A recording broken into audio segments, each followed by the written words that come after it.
जय श्री राम। मैं VD Agarwal, chartered accountant. आज यह चर्चा हम चालू कर रहे हैं जय श्री नाम से। जय श्री नाम से क्यों? इसका कारण है अभी अयोध्या में जन्मभूमि प्रांगण में जो चढ़ावा चोरी का कांड हुआ, उससे हम सब हिंदू, हम सब सनातनी का हृदय बहुत दुखी है। चाहे कोई भी हो, इस घटना की जितनी निंदा की जाए उतनी ही कम है। ये बड़ा निर्लज्ज काम किया है। भगवान के मंदिर में चोरी करना ये पाप है, महापाप है।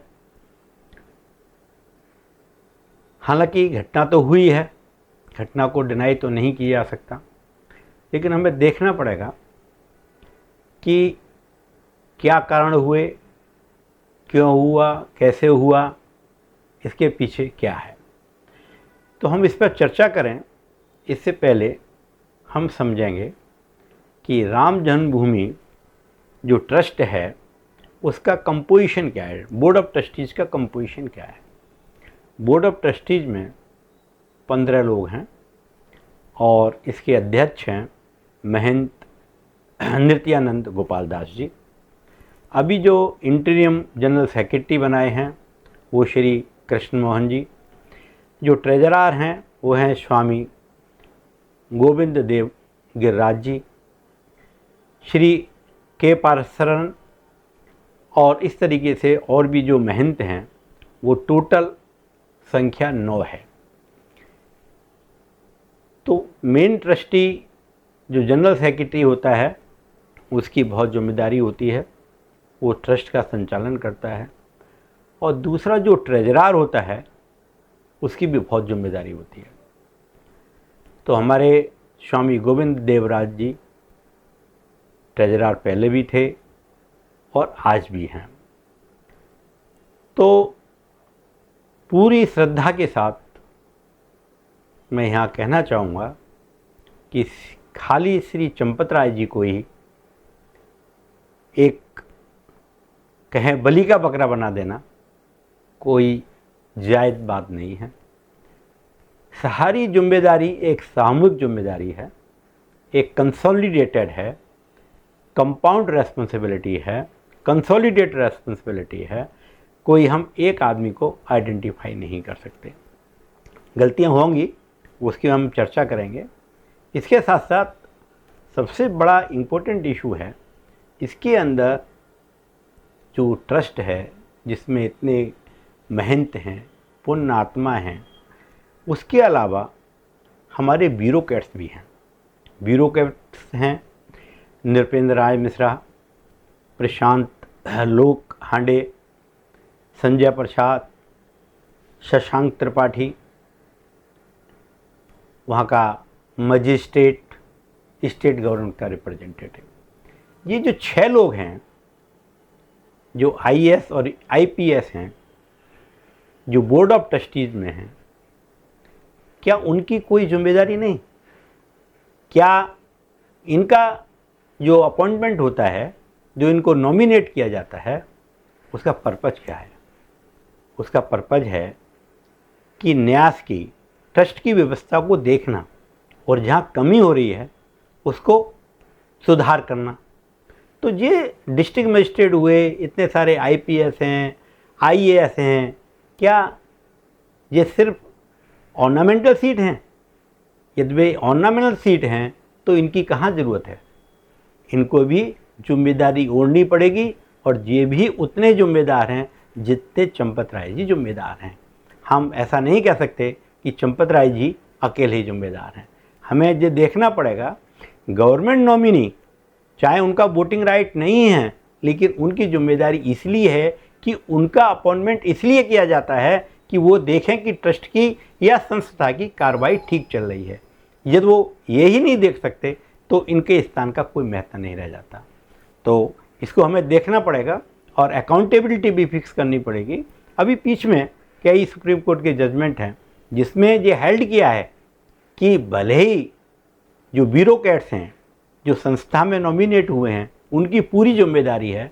केवल इस बात से वो अपने को अलग नहीं कर सकते कि उनके पास वोटिंग राइट नहीं है। उनका अपॉइंटमेंट का पर्पज़ ही यही है कि संस्था की सुचारू रूप से देखें।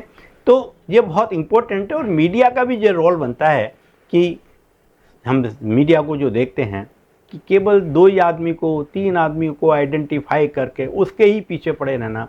हमें ये देखना है आखिर उसके पीछे हुआ क्या और उसका मेन कारण क्या है। अब जो चंपत राय जी का है, जैसे भाई चंपत राय जी एक बुजुर्ग आदमी है, उन्होंने राम जन्मभूमि के लिए कितना काम किया है वो किसी से छिपा नहीं है। उनकी क्या संपत्ति है वो भी किसी से छिपी नहीं है। लेकिन इसका मतलब ये नहीं है कि वो नेग्लिजेंट हो जाएंगे। निश्चित रूप से उनकी नेग्लिजेंसी है, और नेग्लिजेंसी का इतना बड़ा दंड नहीं हो सकता, क्योंकि दूसरे ट्रस्टी और भी हैं जिनकी भी जिम्मेदारी बनती है। यदि वो नेग्लिजेंट हो रहे थे तो दूसरे जैसे ट्रेजरार हैं, और ये ट्रेजरार की कोई जिम्मेदारी होती है। भाई ट्रेजरार की पोस्ट इसलिए बन जाती है, स्पेसिफिक पोजीशन है, ट्रेजरार को भी देखना चाहिए क्या हो रहा है। इसके अंदर सबसे बड़ी जिम्मेदारी स्टेट बैंक ऑफ इंडिया की। जब आपने सारा का agreement state bank of India के साथ कर लिया कि वो करेंसी नोट काउंट करेंगे, वही पैकेट बनाएंगे, वही सब लेंगे, तो वो कहाँ उनका रिक्रूटमेंट जो हुआ उसकी जिम्मेदारी चंपत राय जी कहाँ से होगी। चाहे उनका जो ड्राइवर है वो स्टेट बैंक ने अपॉइंट कर लिया, इसका मतलब ये तो नहीं होगा चंपत राय की जिम्मेदारी हो गई। तो इसलिए स्टेट बैंक जो है एक बहुत जिम्मेदारी है, और उसको एफआईआर में उसका नाम जोड़ना चाहिए। एसआईटी को, एसबीआई को एक एक्यूज पर्सन बनाना चाहिए, और जो भी आदमी है उसको जिम्मेदार होना चाहिए। अब ये कहा जाता है कि चंपत राय जी को इस घटना का पहले से ही पता था, और कई घटनाएं सामने आई भी हैं। तो इस संदर्भ में जहाँ तक मैं समझता हूँ कुछ ऐसा हुआ होगा, ये मेरे अपने निजी विचार हैं, ऐसा हुआ होगा कि कुछ मिसडीड नज़र में आए, और उस मिसडीड को उन्होंने ये सोचा होगा कि हम घर में ही बैठ के निपटा लें इसको, ताकि पब्लिक में ना जाए और ट्रस्ट की डैमेज ना हो। जहाँ तक समझता हूँ इसी तरीके से जो कार्रवाई हुई होगी, इसलिए जो एसआईटी बनी और एफआईआर जो बाद में हुई उसका मुख्य कारण मेरे समझ में यही आता है। वैसे तो वही बताएंगे कि भाई उन्होंने एफआईआर पहले क्यों नहीं कराई। अभी मीडिया में पिछले 1 हफ्ते से चल रहा था कि जो स्वर्ण की रामायण है वो चोरी हो गई, पादुकाएं, चांदी की पादुकाएं चोरी हो गई, और काकभूषणी चोरी हो गए, बड़ा हार चोरी हो गया। तो इस तरीके के जो एलिगेशन लगे, बाद में लगा कि वो सारी चीज़ हैं, और जब ये अभी ट्रस्ट की मीटिंग हुई वो सारी चीज़ें उनको दिखाई और बताई, ये सारी चीज़ें इंटैक्ट हैं। इसके अलावा और भी जो स्वर्ण के आभूषण हैं और वैल्यूएबल आइटम हैं उसकी भी इन्वेंट्री ट्रस्ट ने दिखाई। तो इस तरीके की जो चीज़ें होती हैं तो ये बहुत निंदनीय है कि बिना सोर्स के, बिना इंफॉर्मेशन के इस तरीके की जो एलिगेशन लगाए जाते हैं, ये माहौल ख़राब कर रहे हैं, और ये सनातन को तोड़ने के लिए, उनको भेदभाव करने के लिए, उनकी श्रद्धा कम करने के लिए ये एक बहुत बड़ा मीडिया कहना चाहिए, मतलब कोई ना कोई इसके पीछे काम कर रहा है। इसको देखना पड़ेगा कौन काम कर रहा है। अभी विष्णु पर्सन ने जो पत्र लिखा है पुलिस कमिश्नर को कि भाई जिन लोगों ने एलिगेशन लगाया कि जैसे 20,000 करोड़ का गबन हो गया, किसी ने कहा 500 करोड़ का गबन हो गया, किसी ने कहा 2,000 करोड़ का गबन हो गया, तो उनके पास सोर्स क्या है? वो सोर्स क्या है कि 20,000 करोड़ का गबन हुआ। और पुलिस कमिश्नर को भी उन सारे लोगों को नोटिस देके पूछना चाहिए कि भाई आपके पास सोर्स क्या होगा।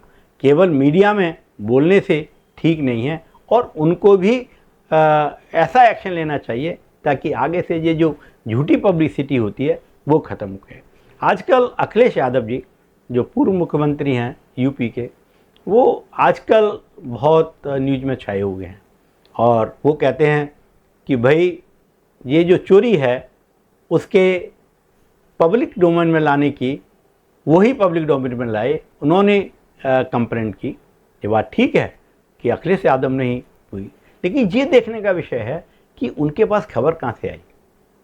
मंदिर में चोरी हो रही है तो उनके पास खबर कहाँ से आई, उसका सोर्स भी एसआईटी को इंक्वायर करना चाहिए। और टिन्नू यादव जो कि अब आ रहा है, जो मीडिया बता रही है कि अखिलेश यादव की और टिन्नू यादव की पिछले 2 साल में 890 बार टेलीफोनिक टॉक हुई है। यदि हम इसको समझें कि हर दिन 2 बार बात हुई है, तो भाई टिन्नू यादव जो कि चंपत राय जी का ड्राइवर था, तो अखिलेश यादव से क्या उसका रिलेशन था? क्या ये पॉलिटिकल गेम चल रहा है? क्या 2027 में होने वाले इलेक्शन का ये है? हिंदू वोटों को काटने का इरादा है? क्या ये षड्यंत्र है? तो ये देखने की ज़रूरत है आखिर अखिलेश यादव को ये इन्फॉर्मेशन कैसे मिली और टिन्नू यादव के अखिलेश यादव से क्या संबंध है। इसके अलावा जैसे मैंने कहा कि भाई बैंक की बहुत बड़ी रेस्पॉन्सिबिलिटी है, बैंक को एक्यूज बनाना चाहिए और एक्यूज बनाकर उस पर भी एक्शन लेना चाहिए। आज हमने ये देखना है कि आज चाहे कांग्रेस हो, आम आदमी हो, हालांकि राजनीति से मेरा कोई संबंध नहीं है, लेकिन हम समाज में रहते हैं तो सब राजनीति भी हमको छूती है और वो अखरती भी है, अच्छी भी लगती है।